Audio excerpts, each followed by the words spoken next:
Welcome to the Inner Compass podcast. I'm your host, Alyssa Cotten. I'm on a mission to help female entrepreneurs find and nurture their inner compass by tuning into their mental health, mindset, and personal development. When your inner compass points north, your true north, that's where magic and alignment begins. Having a life filled with possibilities, happiness, and a lot of fun. Abundance is waiting for you. Let's get started with today's episode.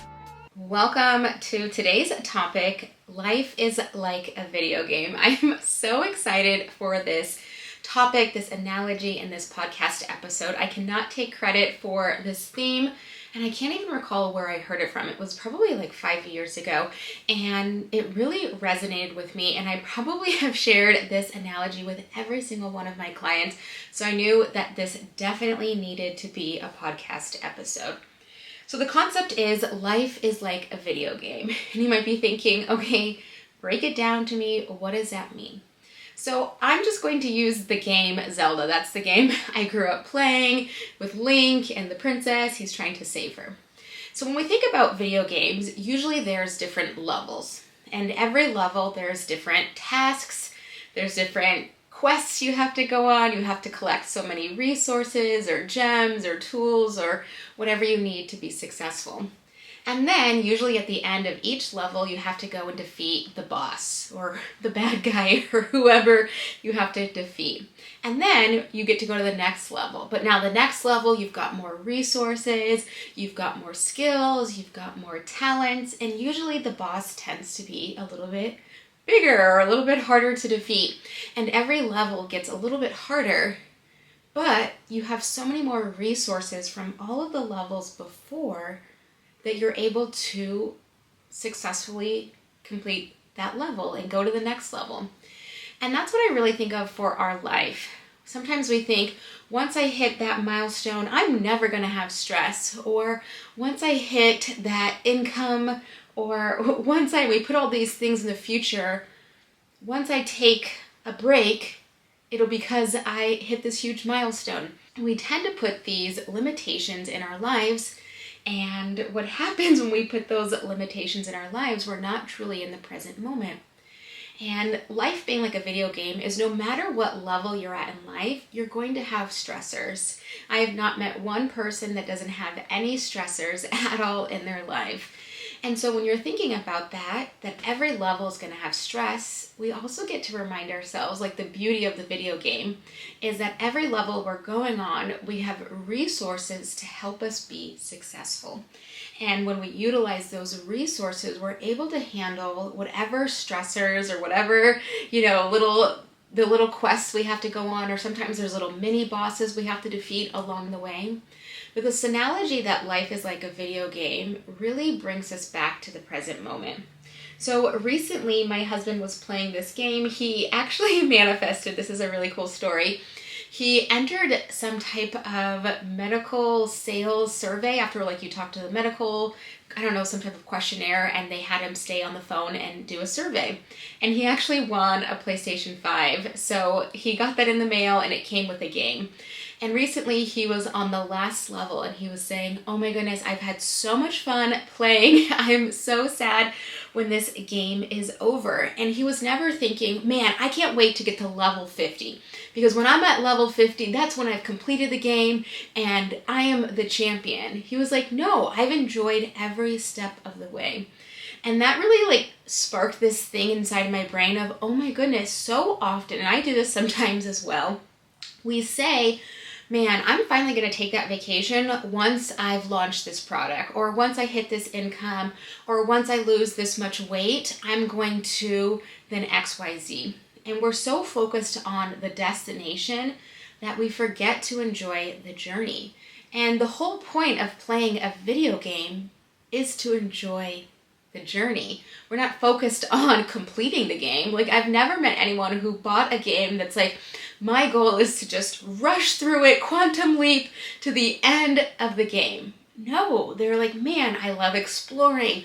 I love getting new resources. I love getting new tools and going on quests and meeting people along the way that can help me be successful. And when we are in the present moment and we're utilizing our resources, just like the video game, we can handle any stressors, and the stressors tend to be the boss in the game because we've got all the resources that allow us to handle them. What happens though, in life, we don't utilize our resources. So when stress comes in our life, we feel doom and gloom, like, man, I'm the only person who's experiencing this, or I never catch a break, or I can't expect good things to happen because the other shoe is going to drop. And we don't lean on our resources. And our resources are self-care, EFT tapping, journaling, meditating, working with a therapist, using our skills to help us work through the stressors, just like the video game. And something that video games can really teach us is to get out of the scarcity trap. And the scarcity trap is when we are hoping that something in the future will give us peace, connection, and understanding in the present moment. The scarcity trap says, I'm going to wait until I hit a certain milestone in order to celebrate or relax or enjoy the life I have. And what happens with that scarcity trap is we're stuck in the future. We're not in the present moment. We are not enjoying the journey. We are so hyper fixated on the destination that we believe this thing in the future is going to give us so much grace and excitement and compassion, and I'm going to be able to relax, and I'm going to be able to take a vacation. And then people hit those milestones, and then they climb the mountain again. They're like, well, I'm going to have a bigger milestone, and that bigger milestone is finally going to be the milestone that allows me to relax and to take a deep breath, and that's when I'll be in the present moment. And I've never heard of anyone playing a video game that is stuck in a scarcity trap. When they are playing the video games, they're not saying, man, I'm going to really enjoy this game once I beat level 50. No, they're in level 1, they're exploring, they're figuring out, okay, what do I need to do to get successful? All right, what are the quests I need to go on? What are the resources I need to collect? There's no external waiting for something to happen. It's in the here and now in the moment. And what I call this is future tripping. When we are so fixated on the future giving us relief, we forget to live in the present moment because we are not enjoying the journey. We're so focused on the destination. And video games are all about enjoying the journey, enjoying the present moment, exploring, having fun, understanding that there's going to be setbacks, there's going to be stressors. And, just like a video game, we might be that type of person who wants to go and find the cheat codes. How can I make this easier? How can I make this not as challenging? And then that takes away the fun of the game of you figuring it out on your own. Future tripping is telling our brain that our life is not good, but one day our life could get better. And then our whole life we're focused on the future, and we're forgetting to open our eyes to the magic of the present moment. Because when we are in the present moment, the here and now, when we are truly in the present moment, if any stress falls on our lap, we have the resources to handle whatever stress, whatever external things fall into our lap. Being in the present moment is the best gift we can give ourselves. And probably if you've ever played a video game, you know that you can get lost in being in the present moment. I've got plenty of clients, and if you're listening, shout out, that will say, I thought I was playing for an hour and it ended up being like 3 a.m. and I'm playing a video game. That is being in the present moment, where time is no longer this construct of, I can only be in the present moment for 10 minutes, because when we're truly in the present moment, time feels like, whoa, what is time? How do I even quantify what time is? And that's what life should be about. It shouldn't just be, I'm going to check off all the things off my list and I'm not going to enjoy the moment. I'm not going to enjoy the journey. I'm not going to pause and soak in all of the wonder and the abundance. So we're going back to this video game analogy. The difference is, right, we can take more risks in the video game because we know we ultimately can't die.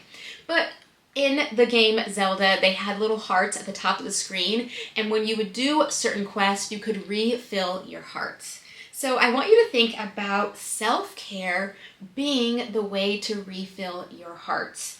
When you are doing self-care, you're taking that time for yourself to nurture your inner compass, to look inward, to make you feel connected, motivated, happy, excited. that self-care is going to refill the hearts at the top of the screen so that way you can take more risks. Because when we take more risks, we're able to push the limits a little bit more. We're able to push our comfort zone. We're able to see what works and what doesn't work. And without a solid self-care routine, taking risks are going to feel scary and they're going to feel not safe. When we have a solid self-care foundation, something that's going to help us bounce back if the risk doesn't pan out in our favor, that is why self-care is so, so, so important. And another layer to self-care is practicing gratitude. Gratitude keeps us in the present moment, and there's so much research behind the importance of gratitude in the brain. For example, our brains are wired to see the glass as half empty. It's a survival instinct to constantly look for the worry, the doom, and gloom. And having an active gratitude practice allows us to rewire the brain to see it as half full versus half empty. And a gratitude practice doesn't have to be you sitting down and journaling. It could be just asking yourself as soon as you wake up, what are 3 things I'm grateful for? Or you can reflect, okay, what am I grateful for the last 24 hours? Some other things that you can do for gratitude is what made me laugh in the last 24 hours, reflecting on other things, right? Gratitude isn't just like I'm grateful for, it is abundance, it's laughter, it's connection, it's love, it's creativity. All of those areas can nurture our gratitude. So we can say, man, I am so grateful that I was having so much laughter in my day and I was present and I was able to see all the beautiful colors and I was able to go on a walk and I just connected to nature. And gratitude really opens the mind to being in the present moment, because now it's no longer focused on hope for the future. It's saying that in the here and now, things are good and things are amazing. As we are focusing on this analogy that life is like a video game, we can focus on our resources. And our resources, one of the resources that we can use is reframing. And when we focus on that resource of reframing, of putting ourselves back into the present moment, we're able to live a more fulfilling life. And being in the present moment and noticing and recognizing that I'm enjoying this journey. I'm not focused on just solely the future. I'm focused on what's happening here and now. You're going to be able to make better daily decisions. And overall, you're going to feel happier. When we feel that our resources and our toolbox help us versus hurt us, right? When we think about, man, I've got more stress than resources, of course, our hearts in the video game are going to dwindle very fast. But if we amp up our self-care, our gratitude, and reframing of saying, I'm on this journey, I'm in a video game, and I'm not going to be focused solely on the future. And yes, we've got the quest, and each quest is going to help us be successful. We've got our visions, we've got our life plans of the goals and dreams we have, and it's so important to have those goals and dreams. So I don't want you to think like never think about tomorrow. But the best phrase you can say is, I am going to plan for the future, but live in the moment. So yes, we want our plan, our goals, and our visions for the future. But how can we stay in the present moment and enjoy the entire journey of the video game? So as we're thinking about this video game analogy, you can kind of ask yourself, what level in life am I at, right? The numbers don't matter. Maybe you're on level 20.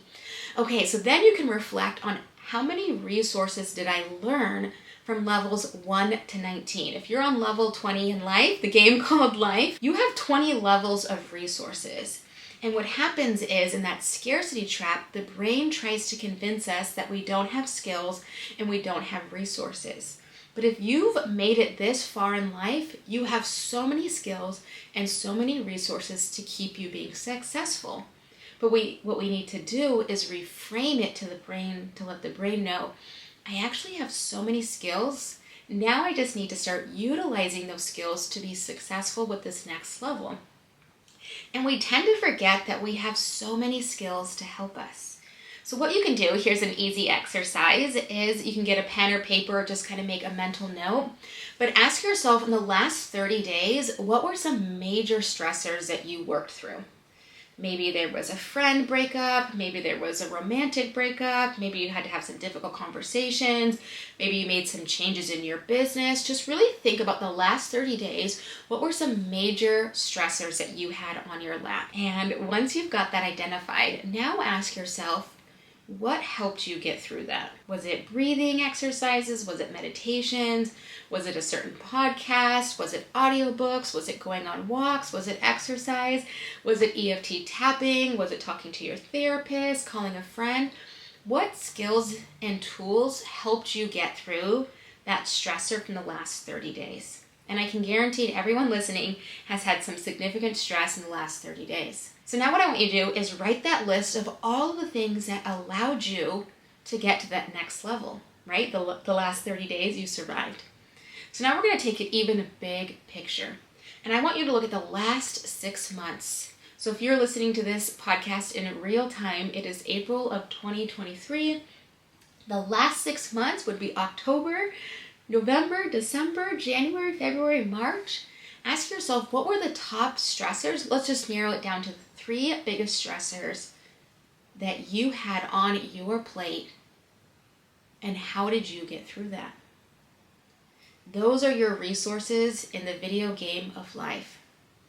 You are so much more talented, skilled, and equipped to handle life. And you might be saying, well, I'm still stressed, so maybe I didn't handle life the way that I wanted to. Or maybe I didn't really use my resources. And sometimes all we have to do is switch that reframe and reset the intention that these skills actually helped me versus hurt me. Sometimes we get stuck with our resources and our skills. Are my skills helping me or are they hurting me? And as we are looking at the video game of life, we have so many skills that we can hone in and practice. And something that my husband did, which we can actually take and use in our everyday life, is he would start to stay in the different levels longer because he was having so much fun and he didn't want the game to end. How amazing if we could practice that in our life and say, man, I just want to live in the moment and I want to just keep practicing on my skills and my resources. I'm not ready for the next level. I think that our anxiety levels would decrease significantly if we found enjoyment in the present moment instead of constantly planning for the next step or the next action. Let me know if you enjoyed the concept of life is a video game. Remind yourself whenever you get stuck in thinking you don't have resources, do that simple exercise. Ask yourself what happened the last 30 days and how did I get through it? How did I have those skills to help me get through it? And how can I practice building my resources and my self-care so that I can take risks and put myself out there and enjoy that every step of the way there's going to be stressors, but I also have the resources to handle every single step. Thank you so much for tuning in, and I'll catch you guys next episode. Thank you for tuning into today's episode. If you're looking for more guidance as you nurture and tune into your inner compass, check out the show notes below to learn how to join the membership Inner Compass support or even get some one-on-one support on your journey.